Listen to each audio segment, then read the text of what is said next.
In this video, we're going to be learning how to write persuasive letters. So let's get straight into it by looking at this example. In this letter, someone has written to their principal about improving their school canteen.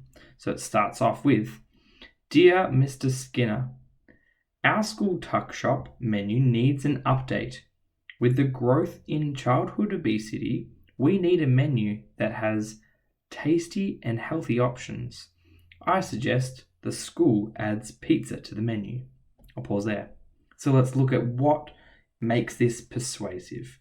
So first of all, it has the main, what we call a clear contention. What is the point of this letter? So hopefully you can spot it. It says, "I suggest the school adds pizza to the menu." That is the main purpose of this letter. If you don't mention it in your first paragraph, or what we call the introduction, then you unfortunately aren't going to be very persuasive. It's not going to be the right format. So, brilliant start. Let's keep going. The Australian Institute of Health and Welfare states that 1 in 4 Australian children are overweight or obese. We need to do something to reduce this alarming rate of obesity. All students love pizza. Pizza tastes great and is less messy to eat than burgers. You can add healthy vegetables like spinach, broccoli, and asparagus to a pizza, and children will still eat it. I agree takeaway pizza is not a healthy option, but freshly made pizza can be nutritious and fast to cook. The tuck shop staff can prepare pizza bases and sauce ahead of time and only need to add the toppings before baking it. Pizza is a popular, fast, and healthy option that should be added to our tuck shop menu. Yours sincerely, Jenna Masters. Brilliant. One of the things that makes this different to a persuasive speech is, that it is meant to be written and it is in the form of a letter. So when you're writing letters, it's very important that you have a heading in your top right-hand corner, or whatever corner is my camera. So in the top right, it's important to have your title. So it's probably important, or probably to make it more formal, you could write Miss, or you could write Mr, and then your name. And then if you're writing it to your own school principal, maybe it's good to write your school address. And then we have the suburb, the state, and the postcode. And again, it looks nice when they're in capitals, just those 3 things. Then it's important to date it, and that's always in the top left-hand corner, or whatever the side of my camera is. Then you have who it's addressed to. I like how they've used a comma, and they've left a full line to then start it. That looks excellent. Then they have the paragraph. So they have introduction, then our 3 main reasons right here, our 3 supporting paragraphs, and then our conclusion. Yeah. So we can see the first paragraph. Sorry, this is the introduction. So we're looking at the first paragraph here, and the first paragraph is all about, it's about obesity. That's the main thing. Our second paragraph, in terms of the 3 main ones in the middle, it's all about it being, enjoyable. So students love it. That's the main idea. And then the third one is sort of more of a solution one as well. And I think, to me, it looks like it's important about it being easy. So it's sort of saying fast to cook. I think that's probably the best description of what that's about. And then you can see in the conclusion, we have it is popular, which was the second one, fast, which is this third one, and healthy, which was our first one. So you can see they've summarized it. Having it one after the other, separated by commas, is also what we call the rule of 3. So that's always how I like conclusions to be read, using the rule of 3. At the end, again, we have a comma, we have a line, and you have your name. It'd be great to include a signature as well. Brilliant. Let's go in and start thinking about writing our own persuasive letter. So here we have a bit of a checklist. Let's actually see if we can think and brainstorm up some ideas of things that we could write about today. So here is some things. Often the things that people, and just sort of ignore everything that's happening on my left there. Some of the things that people love talking about or arguing at school, one of popular topics is school uniforms. I think we've done it already. If you're in my class, we've done it a bit this year, but that's one thing we could do. We could do, I guess you could use the same example that you've just read. So having a school canteen. Maybe it's about wearing hats at school. Maybe you want to allow people to wear their own hats from home. Maybe we could have one that is all about cleaning up the school bathrooms. Maybe it's not about school. Maybe you want it to be about your own council park. Maybe you want it to be about moving an IKEA or a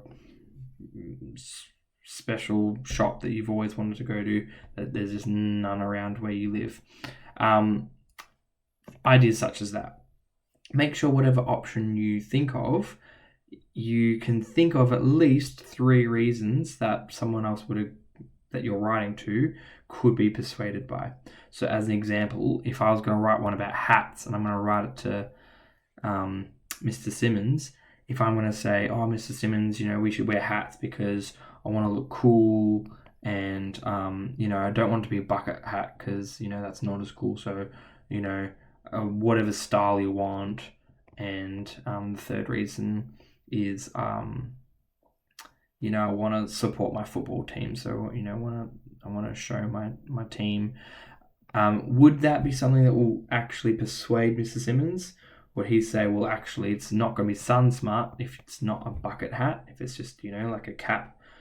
And I don't really care if you look cool or not. We care that you don't get sunburnt.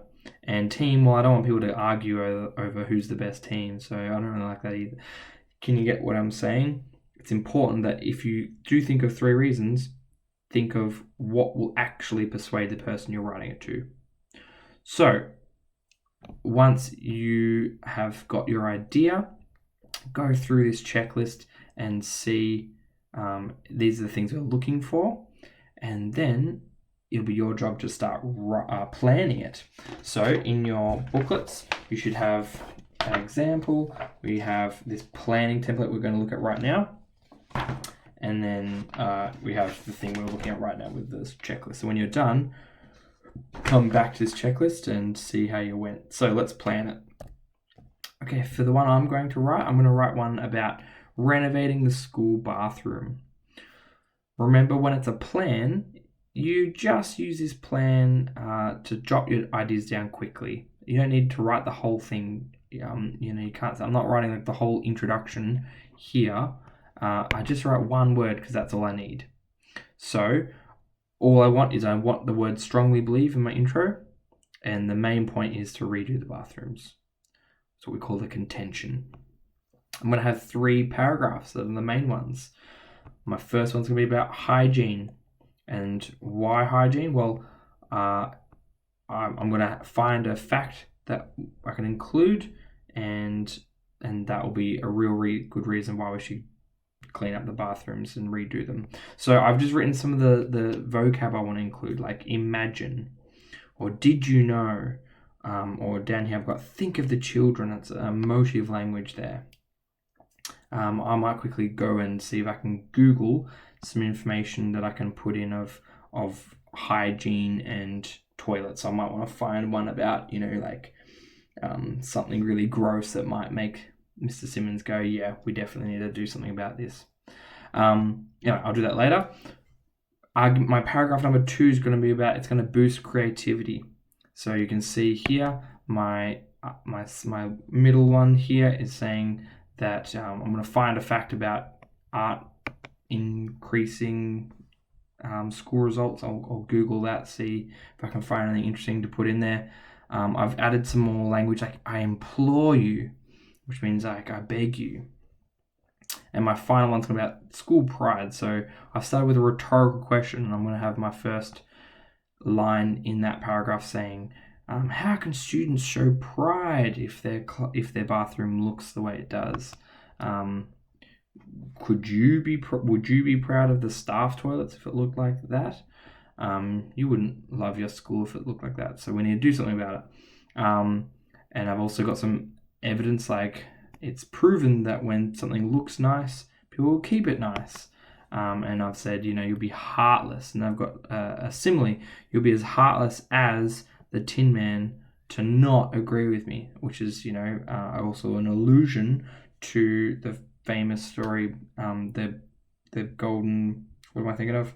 The Wizard of Oz. The Wizard of Oz. Then again, just like the example, I've got the rules of three. So, you'll agree with me because we want to have a hygienic school, a school that boosts creativity and encourage school pride. And that's my plan. So then I go off and I write the best persuasive letter of my life. I go back to that checklist, have a look, and Bob's your uncle. You've gone ahead and written an amazing persuasive piece. One last thing I'll leave you with is just here's a goal for you, is to go through this, what I'm showing you right now, and see if you can include any of this. A lot of times our persuasive writing always goes firstly, secondly, thirdly, in conclusion. That's actually pretty boring. So I would love it if you said, surely you'll agree with me that, and then you can write that paragraph. And then the next paragraph you could say, everyone knows that the school bathroom is yada yada yada. That would be excellent. So be creative. Make sure you continue to improve your writing. Keep pushing yourself harder. And I will look forward to seeing your awesome writing. All the best.